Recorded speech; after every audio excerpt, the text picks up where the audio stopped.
Good morning, student. Welcome back to the next video lectures of quantity analysis for management.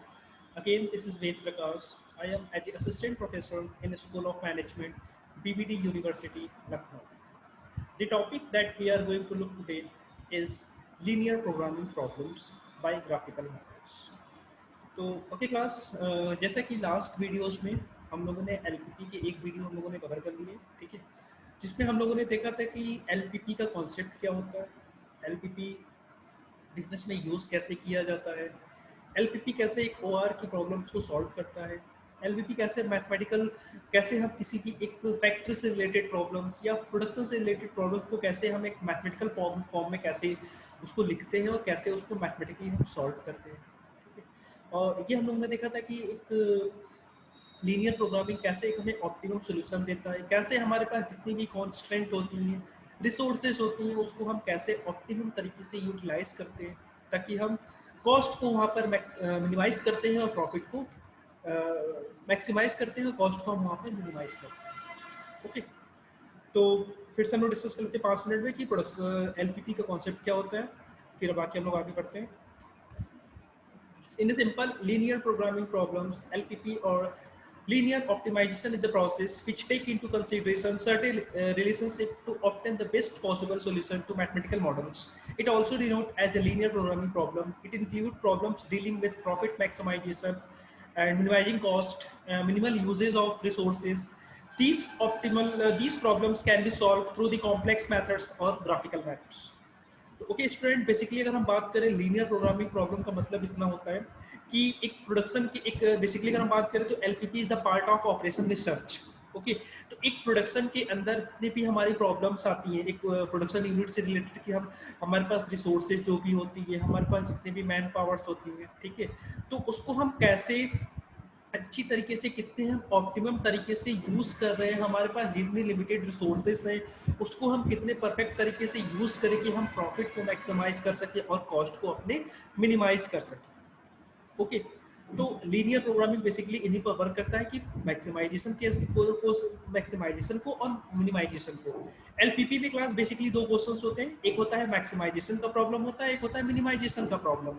अगर maximisation का problem है तो मतलब कि वहां पर प्रॉफिट मैक्सिमाइजेशन की बात हो रही है, और मिनिमाइजेशन की अगर प्रॉब्लम की बात हो रही है तो मतलब कि वहां पर कॉस्ट की बात हो रही है कि कॉस्ट को हमें क्या करना है, मिनिमम करना है, ठीक है। तो बस आप इतना ध्यान रखिए कि प्रोडक्शन एलपीपी का मतलब होता है कि हमारी जो भी प्रॉब्लम्स होती हैं फैक्ट्री की, उसमें क्या करना है, हमारे पास जो भी रिसोर्सेज उसको ऑप्टिमम तरीके से यूज करना है, प्लस जितने हमारे पास ऑल्टरनेटिव है उसमें से सबसे बेस्ट ऑल्टरनेटिव को सिलेक्ट करना है ताकि हम अपने प्रॉफिट को मैक्सिमाइज कर सके, कॉस्ट को मिनिमाइज कर सके। एलपीपी को क्लास सॉल्व करने के दो मेथड होता है, या तो हम ग्राफिकल मेथड के थ्रू सॉल्व कर सकते हैं या तो सिंप्लेक्स मेथड के थ्रू सॉल्व कर सकते हैं। ओके, तो बट क्लास आपकी जो सिलेबस है उसके अकॉर्डिंग केवल हमें ग्राफिकल मेथड के थ्रू ही हम इसे सॉल्व करना इसमें है, ठीक है। तो बाकी इसके अलावा सब हम लोगों ने कॉन्सेप्ट देख लिया था कि बेसिक रिक्वायरमेंट क्या है, ये हमने फर्स्ट वीडियो में इसको कवर कर लिया है पूरा। इसके डिफरेंट हम लोगों ने देखे थे कि वैल्यूज एंड देयर रिलेशनशिप क्या है, ऑब्जेक्टिव फंक्शन क्या होता है, कॉन्स्टेंट क्या होते हैं, ऑल्टरनेटिव कोर्स ऑफ एक्शन क्या होता है, non negative restriction, linearity, deterministic and application से एलपीपी आपका कहाँ कहाँ पर अप्लाइड होता है, जैसे कि प्रोडक्शन में होता है, पर्सनल में होता है, फाइनेंशियल में होता है, मार्केटिंग में, उसको हम लोगों ने डिटेल में पूरा देखा हुआ है। आप ये लास्ट वीडियो आप वहाँ पर आप ये पूरी कॉन्सेप्ट वहाँ पर देख सकते हैं। एडवांटेज हम लोगों ने देखा था कि लीनियर प्रोग्रामिंग के क्या क्या एडवांटेज होते हैं एंड लीनियर प्रोग्रामिंग के क्या क्या डिसएडवांटेज होते हैं। तो यहाँ तक हम लोगों ने क्लास कवर कर लिया था। अब हम लोग आगे बढ़ते हैं कि लीनियर प्रोग्रामिंग में हमारे पास जो भी हमारी फैक्ट्री से रिलेटेड प्रॉब्लम्स हैं उसको हम कैसे मैथमेटिकली सॉल्व कर पाते हैं, कैसे हम वहाँ पर रिसोर्सेज, कांस्टेंट रिसोर्सेज को अच्छी तरीके से ऑप्टिमम तरीके से यूज करके ऑब्जेक्टिव फंक्शन, जो भी हमारा एलपीपी का ऑब्जेक्टिव फंक्शन है, उसको हम कैसे अचीव कर पाए, मतलब कि हम कैसे अपने कॉस्ट को मिनिमाइज कर पा रहे हैं, कैसे अपने प्रॉफिट को मैक्सिमाइज कर पा रहे हैं। तो क्लास लीनियर अगर हम बात करें एलपीपी को ग्राफिकल मेथड के थ्रू जब हम सॉल्व करते हैं तो उसमें कुछ प्रॉब्लम्स होती है, जैसे कि हमारा एक फिजिबल सॉल्यूशन होता है, एक हमारा इनफिजिबल सॉल्यूशन होता है, एक हमारा ऑप्टिमम मल्टीपल ऑप्टिमम सॉल्यूशन होते हैं, एंड लास्ट होता है हमारा अनबाउंडेड सॉल्यूशन। ओके, तो अगर हम बात करते हैं सबसे पहले एक एक को डिस्कस करते हैं विद न्यूमेरिकल के साथ। सबसे पहले आपका आता है फिजिबल सॉल्यूशन, ठीक है। फिजिबल सॉल्यूशन का मतलब ये होता है कि हमारे पास जो भी कांस्टेंट है और नॉन नेगेटिव जितने भी हमारे वेरिएबल्स होते हैं वो सब जब हमारे पूरी तरीके से वो सेटिस्फाइड हो जाते हैं, ठीक है। इसमें डिस्कस का concept is set of values of decision variable x जहां पर z इज इक्वल टू 1 2 3 तक है that satisfy all the constant, मतलब कि जितने भी हमारे वैल्यूज हैं, जितने भी हमारे वेरिएबल्स हैं, वो सभी पूरे कॉन्स्टेंट को जब सेटिस्फाइड कर लेते हैं तो वो हमारा होता है फिजिबल सॉल्यूशन। मतलब कि हमें परफेक्ट सॉल्यूशन वहां पर मिलता है और जितनी हमारे कॉन्स्टेंट होती है, जो हमारे रिसोर्सेज होती है, वो पूरी तरीके से उसको वहां पर क्या हो जाती है, सेटिस्फाइड हो जाती है।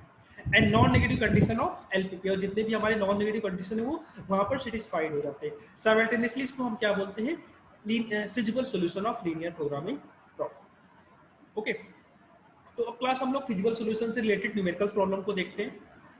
तो मैंने क्लास आप लोग को बताया था कि हमारी प्रॉब्लम जो होगी दो तरीके से हो सकती है, या तो मैक्सिमाइजेशन का केस हो सकता है या फिर मिनिमाइजेशन का केस हो सकता है। ठीक है, तो क्लास अगर मैक्सिमाइजेशन का केस है तो यहाँ पर किसकी बात हो रही है, प्रॉफिट की बात हो रही है। ठीक है, तो यहाँ पर आपके पास एक न्यूमेरिकल प्रॉब्लम है जो कि हमारा फिजिकल सॉल्यूशन का क्वेश्चन है। देखते हैं ये कैसे सॉल्व कर सकते हैं। सबसे पहले इसमें देखिए मैक्सिमाइजेशन का है, प्रॉफिट मैक्सिमाइजेशन से रिलेटेड है। तो इसमें कुछ हमारा इक्वेशन दिया है। सबसे पहले हमारा ऑब्जेक्टिव फंक्शन लिखा हुआ है z is equal to 2x1 plus 3x2। Okay, और हमारे सब्जेक्ट टू कांस्टेंट में हमारी क्या है, हमारा सब्जेक्ट क्या है, हमारा x1 plus x2 less than is equal to 400। 2x1 plus x2 less than is equal to 600। x1 plus x2 greater than is equal to 0, ये हमारा नॉन नेगेटिव कांस्टेंट है। मतलब कि इसको हमें देखना है कि हमारा ये नॉन नेगेटिव कांस्टेंट जो है वो सेटिस्फाइड हो पाएगा कि नहीं हो पाएगा। तो क्लास जैसे कि आप लोग को समझ में आ रहा है कि ये हमारा सोल्यूशन हमको किससे करना है, ग्राफिकल मेथड के थ्रू करना है। ठीक है, तो हमें क्या करना है कि इसमें प्रॉपर ग्राफ प्लॉट करना है, हमें एक्स एक्सिस दिखाना है, वाई एक्सिस दिखाना है, प्लस इसके बाद हमारी इक्वेशंस को सॉल्व करने के बाद हमारी जो भी वैल्यूज आती हैं। ठीक है, अब आपके पास देखिए x1 और x2 है, तो आपको यहाँ पर दो वैल्यू मिलेगा। एक इक्वेशन से आपको x1 के लिए मिलेगा, फिर दूसरे से x2 के लिए मिलेगा, फिर x2 के लिए मिलेगा, फिर x1 से। ठीक है, तो आप एक आपका x पर प्लॉट होगा, दूसरा y पर प्लॉट होगा, दूसरा y पर x। इस तरीके से हम क्या करेंगे, उसको ग्राफिकली प्लॉट करेंगे। वो आगे देखते हैं कैसे होगा।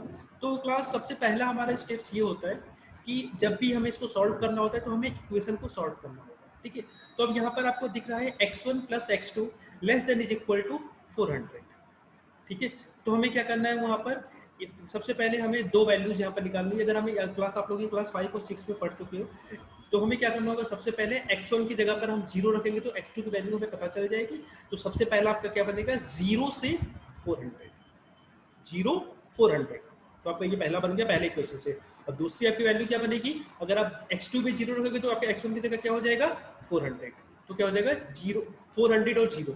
तो पहला हमने जब x1 की जगह 0 रखा तो 0 और 400 बना, और जब हम x2 की जगह 0 रखेंगे तो क्या बन जाएगा हमारा, 0 से 400 बन जाएगा। तो पहले इक्वेशन से हमें दो वैल्यू मिल गई, 0 400 400 0।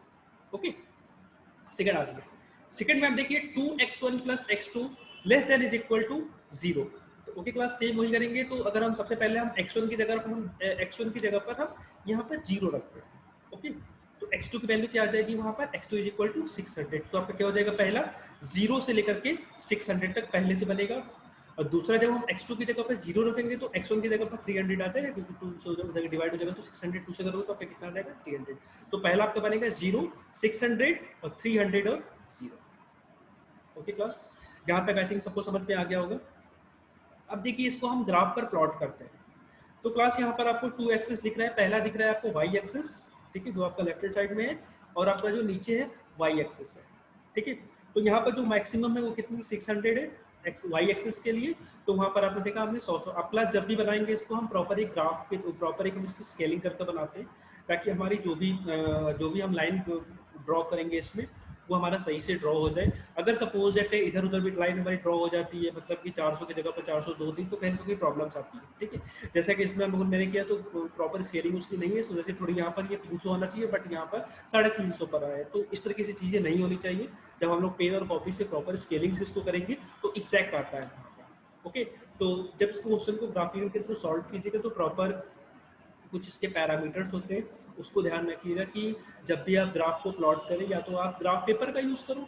ओके, या तो आप प्रॉपर उसकी स्केलिंग करो। स्केलिंग में प्रॉपर मेजरमेंट होता है कि प्रॉपर में कितना रखना है, जो भी आप डिस्टेंस रख रहे हो, वाई एक्सिस पर रख रहे हो चाहे एक्स एक्सिस पर रख रहे हो, उसमें जो भी डिस्टेंसिंग होनी चाहिए प्रॉपर स्पेसिंग होनी चाहिए। जैसे 100 के बीच 200 के बीच में, 200 से 300 के बीच में, 300 से 400 हुआ, 400 से 500 हुआ, 500 से 600 हुआ, तो उनके बीच में जो भी स्पेसिंग होनी चाहिए सभी का इक्वल होना चाहिए। ये नहीं कि हमने 100 से 200 को बड़ा कर दिया, 200 से 300 को छोटा कर दिया, फिर बड़ा कर दिया, छोटा कर दिया, तो ये कहीं हमें एक एग्जैक्ट मेजरमेंट नहीं मिल पाएगा। और आपको प्रॉब्लम अल्टीमेटली कहाँ होगी, जब हम फिजिबल रीजन उसका निकालेंगे। हमें फिजिबल रीजन निकालने में वहां पर दिक्कत होगी, हो सकता है हमें एग्जैक्ट पॉइंट ना पता चल पाए कि हमारे कहाँ कहाँ पर कांस्टेंट हमें मिल रहे हैं, वो हमें नहीं पता चल पाएगा उस केस में। तो ये मस्ट है कि जब भी हम स्केलिंग करें तो प्रॉपर बहुत इसको केयरफुली से स्केलिंग करनी है, ताकि हमें जो भी हमें पॉइंट मिले वहां पर, जो भी हमें पॉइंट हमें फाइंड आउट करना है वो आसानी से हमें वहां पर मिल जाए। ओके, तो क्लास हमारे पहले इक्वेशन से हमें क्या मिला है, 0 से 400 मिला है। तो अब एक्स एक्सिस पर क्या है आपका 0 है, वाई एक्सिस पर क्या है आपका 400। तो यहाँ से हमारा एक्स एक्सिस पर 0 हो गया, वाई एक्सिस पर 400। तो हमने वहाँ पर ग्राफ को वहाँ पर बिंदु वहाँ पर क्या करोगे, डॉट कर दोगे। ठीक है, तो यहाँ पर क्या कर दिया आपने, डॉट कर दिया। ओके, अब बात करते हैं सेकेंड, 400 से 0, मतलब y पर आपका क्या है 400 है और x का आपका क्या है 0। तो 400 से हम क्या करेंगे यहाँ पर 0 कर देंगे। ओके, ठीक है, तो अब क्या करोगे आप यहाँ पर 400 से लेकर के 400 पर आप क्या करोगे, दोनों डॉट लाइन को हम क्या करते हैं उस केस में मिला देते हैं। ठीक है, तो यहाँ पर देखिए y से आपका 400 है और यहाँ पर आपका चाहे तो यहाँ से यहाँ करता है, दोनों को हमने क्या कर दिया वहाँ पर, दोनों को एक साथ आप ज्वाइन कर दोगे हमेशा। फिर से मैं रिपीट कर दे रहा हूँ, x1 आपका क्या है 0 है, तो यहाँ पर x है, x1 0, और y एक्सिस पर क्या है, मतलब x2 पर आपका क्या है 400, तो 0 से यहाँ पर 400 हो गया। क्लियर है। सेकेंड, y एक्सिस पर आपका क्या है 400 है, और x एक्सिस पर क्या मतलब 400 से 0, तो मतलब आपका जो x एक्सिस है कितना है वहाँ पर 400। ठीक है, तो यहाँ पर 400 है फिर 0, तो हमने यहाँ पर इसको प्लॉट कर दिया। फिर बाद में आपके जो भी आपने डॉट लगाया दोनों को आप क्या कर दोगे वहाँ पर ज्वाइन कर दोगे। ओके, अब सेकंड आ जाइए, सेकंड आपका क्या था 0 से लेकर के 600 था, तो यहाँ पर x एक्सिस पे 0 है, y 100 पर 6, तो वहाँ पर डॉट कर दोगे। फिर 300 आपका y एक्सिस पर था और x एक्सिस आपका 0 पर था, तो 0 से यहाँ पर देखिए 350 हो गया, इसको ध्यान रखिएगा। आपका जब क्रॉस करोगे, जब स्केलिंग करोगे तो वो सही जाएगा मैप, और फिर दोनों को आप यहाँ पर मैच करा दोगे। ओके क्लास, अब हमें क्या करना है, इसके बाद आप विशेष ध्यान रखिएगा कि सबसे पहले हमें एरिया देखनी है क्लास। तो यहाँ पर आपको देखना है क्लास कि जो भी हमारा सब्जेक्ट टू कॉन्स्टेंट में देखिएगा x1 plus x2 less than is equal to 400 है, दोनों ही आपका लेस देन का केस है। ठीक है, तो जब हम फिजिबल एरिया को क्लास जब फाइंड आउट करेंगे, तो जब भी हमारा लेस देन मतलब कि जिस साइड में डायरेक्शन होता है उसका हम अपोजिट साइड देखते हैं। तो यहाँ पर डायरेक्शन देखिए क्या है आपका लेस देन का है, तो आपका फिजिबल रीजन हम अंदर की तरफ फाइंड आउट करेंगे। ठीक है, तो अब दोनों ही हमारी चूंकि लेस देन में, तो दोनों ही हमारा पूरा एरिया क्या हो जाएगा फाइंड आउट अंदर की तरफ होगा। तो अब इसके बाद जब हम फिजिबल रीजन को फाइंड आउट करेंगे क्लास, तो सबसे पहले हम देखेंगे जो भी आपका सबसे नीचे की तरफ, क्योंकि फिजिबल रीजन हमारा लेस देन का है, तो हम लेस देन में 2 पॉइंट कौन कौन से इंटरसेक्ट कर रहे हैं। तो यहाँ पर आप देख लो सभी पॉइंट हमारे अंदर की तरफ है, और 2 पॉइंट कौन कौन से इंटरसेक्ट करें, तो पहला हमारा पॉइंट ये है, दूसरा पॉइंट हमारा ये इंटरसेक्ट पॉइंट है, तीसरा पॉइंट हमारा ये इंटरसेक्ट पॉइंट है। तो हमारे ये 3 फिजिकल रीजन हमें मिल गए। ओके, तो अब इसके लिए लास्ट में हम क्या करेंगे, चार्ट को यहाँ पर प्लॉट करेंगे। तो ए के लिए मैंने क्या बताया, देखिए यहाँ पर 0 से 300 0 है, 300 0 है। ठीक है, तो यहाँ पर 300 0 हमने कर लिया। अब बी के लिए क्लास देखिए आपका यहाँ पर क्लियर नहीं, तो हमें क्या करना है, इक्वेशन को सॉल्व करना है। जब आप इक्वेशन को सॉल्व करोगे इक्वेशन 1 और इक्वेशन 2 से, तो x2 माइनस माइनस कर दो, तो x2 से आपका x2 कट जाएगा, then minus x1 is equal to 200, तो माइनस माइनस आपका कट जाएगा, then x1 is equal to 200। जब x1 की जगह आपका 200 है, तो x2 भी आपका ऊपर रहेगा तो 200, तो दोनों आपका 200 आ जाएगा यहाँ पर। ठीक है, तो यहाँ पर देखिए 200 है 200, और सी की जगह पे यहाँ पर एग्जैक्ट आपको पता है कितना है, 0 से 400 है, 0 से 400 है। ठीक है, फिर उसके बाद हमारा जो लास्ट में क्लास ऑब्जेक्टिव फंक्शन है उसका यहाँ पर रोल स्टार्ट होता है। अब आप देखिए यहाँ पर क्या है, z is equal to 2x1 plus 3x2।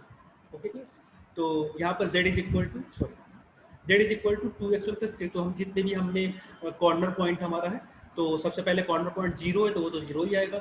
अब दूसरे ए के लिए हम देखिए, ए में करेंगे तो 2 इंटू 300 प्लस 3 इंटू 0, देन आपका आ जाएगा यहाँ पर 600। बी के लिए करोगे तो 2 इंटू 200 प्लस 2 इंटू मतलब टोटल 1000 आएगा यहाँ पर, और सी के लिए करोगे तो 2 इंटू 0 प्लस 4 इंटू 3 मतलब 1200। तो क्लास जब हम लोगों ने, अब देखिए यहाँ पर क्या है हमारा मैक्सिमम है, तो कॉर्नर पॉइंट जो वैल्यू ऑब्जेक्टिव फंक्शन निकालने के बाद आपकी जो भी मैक्सिमम वैल्यू होगी वो आपकी क्या हो जाएगी यहाँ पर, वही आपका आंसर होगा। तो यहाँ पर देखिए सबसे वैल्यू जो आपको मैक्सिमम कहाँ है आपका 1200 पर है। तो यहाँ पर आप बाद में क्या करोगे, सबसे लास्ट में हमें इंटरफेरेंस देना होता है, मतलब अपनी चीज़ों को एक्सप्लेन करना होता है। यहाँ लिखोगे the maximum profit of 1200 can be earn by producing 400 of only type B and none of type. Okay, तो यहाँ पर इस तरीके से हमने फिजिबल सॉल्यूशन को सॉल्व किया। तो ओके क्लास, ये तो था आपका मैक्सिमाइजेशन का केस। ठीक है, अब इसके बाद Now, next numerical problems of linear programming problems, feasible solution. Okay, the question is that a future company produce expensive tables and chairs. The production process for each is similar in that both require a certain numbers of hours of carpentry works and certain numbers of labor hours in the paintings department. Each table take 4 hours of carpentry and 2 hours in painting. Uh, Painting department. Each chair requires 3 hours of capacity and 1 hours in the department, in the painting department. During the current production period, 240 hours of the carpentry times are available and 100 hours in paintings is available. Each table sold yield a profit of E7. Each chair produces sold 5 profits. Find the best combinations of the tables and chairs to manufacturers in order to reach the maximum profit. Okay. तो class ये है numericals problems of physical solution. अब इसको हम लोग as a equation form में convert कर लेते हैं। तो सबसे पहले हम लोग को इक्वेशन फॉर्म में ये कन्वर्ट हो जाएगा। सबसे पहले अगर हम बात करें arts requires, okay, tables, first row में हम लोग का है department, tables, chairs and available arts. Second है आपकी कारपेंट्री, फर्स्ट कॉलम में carpentry, painting and profits. Okay, now इसको हम लोगों ने इस तरीके से एज ए टेबल फॉर्म में बना लिया। आपकी 4 carpentry, okay, 3 chairs, available hours कितना है इसके लिए 240 आवर्स। ठीक है, इसी तरीके से हम पेंटिंग की बात करें तो 2 टेबल्स, 1 चेयर्स और अवेलेबल आवर्स कितने हैं हमारे 100 आवर्स। नाउ प्रॉफिट की अगर हम बात करें तो टेबल के लिए कितनी प्रॉफिट की यहाँ पर बात कर रही है, प्रॉफिट के लिए अगर हम टेबल के लिए बात करें तो 7, 8 एंड चेयर के लिए हम बात करें तो कितनी हो रही है यहाँ पर 5। तो इस तरीके से हमारा ये टेबल बन गया। नाउ अब यहाँ पर हम लोग बात करते हैं, इसको इक्वेशन फॉर्म में कन्वर्ट कर देते हैं। ओके, तो यहाँ पर आप देख सकते हो the decision variables can be define x numbers of table and producing y chair. मतलब जहाँ पर एक्स जो है वो चेयर को रिप्रेजेंट कर रहा है और वाई जो एक्स जो है आपका, हाँ, टेबल को, और वाई जो है आपको यहाँ पर चेयर को रिप्रेजेंट कर रहा है। ठीक है, now linear programming, now linear programming problems can be formulated in terms of x and y. ठीक है, profit maximization p is 7x plus 5y, objective function subject to 4x plus 3y less than is equal to 240 hours or carpentry constant, 2x plus y less than is equal to 100 hours of painting constant आपका x and y is greater than is equal to 0। Now अब इसको हम लोग numerical form में convert कर लेते हैं। Therefore the mathematics formulation of linear programming problems is maximize का केस है आपका 7x, मतलब प्रॉफिट की बात हो रही है। टेबल के लिए आपका क्या है यहाँ पर 7 है और चेयर के लिए आपकी क्या है यहाँ पर 5। तो मैक्सिमाइज प्रॉब्लम है तो यहाँ पर हम प्रॉफिट मैक्सिमाइजेशन की बात कर रहे हैं। Then p is equal to 7x plus 5y और सब्जेक्ट में आ जाइएगा सबसे पहले आपका 4x, यहाँ पर देख लीजिए 4x यहाँ पर कारपेंट्री के लिए, यहाँ पर टेबल और चेयर 4 और 3 है और पेंटिंग के लिए 2 एंड 1 है। ठीक है, तो यहाँ पर हमारा इक्वेशन इस तरीके से बन जाएगा 4x plus 3y less than is equal to 240, 2x plus y less than is equal to 100, x and y greater than is equal to 0। ठीक है, अब यहाँ पर हम लोग इसको प्रॉपर इसको सॉल्व कर लेते हैं। जैसा कि आई थिंक पहले के न्यूमेरिकल्स में हम लोगों ने ऑलरेडी डिस्कस देख चुके हैं कि कैसे हम इसके इक्वेशन को बनाते हैं। जैसे 4x plus 3y is equal to आपका हो जाएगा 240। ठीक है, तो जब आप x की जगह पर 0 रखोगे तो y की जगह पर क्या हो जाएगा 60, तो क्या हो जाएगा 060। इसी तरीके से आप y की जगह पर 0 रखे तो x की जगह क्या हो जाएगा 60। ठीक है, नहीं सॉरी, y की जगह पे 80 होता है, 0 80 और 60 और 0, इस तरीके से हमारा पहला आएगा। दूसरा अगर हम बात करें 2x plus y is equal to 100, जब x की जगह पर आप 0 रखोगे तो y इज इक्वल टू 100, तो 0 और 100, और इस तरीके से y की जगह पर 0 रखोगे तो x is equal to 100 divided by 2 is equal to 50, ठीक है, देन 50 एंड 0। अब यहाँ पर देखिए आपका इस टेबल फॉर्म में इसको बना दिया गया। सबसे पहले अगर हम बात करें in the example corner point 0 50 0 30 40, जैसा कि मैंने बताया आपको, सॉरी यहाँ पर आप देखिए, ठीक है, तो इस तरीके से हमने जब इसको सॉल्व किया, सबसे पहले आप देखिए, पहले अगर हम आ जाते हैं तो पहले इक्वेशन से अगर हम बात करें तो हम लोग का क्या है, x की जगह पर हमने 0 रखा तो y इज इक्वल टू क्या आ गया 80, तो पहले जो हमारे x पर 0 और y पर 80, तो यहाँ पर x से 0 और y से हमने क्या किया, देखिए यहाँ पर ये इक्वेशन देख लो 0 से लेकर के 80 तक आपका गया हुआ है, ठीक है।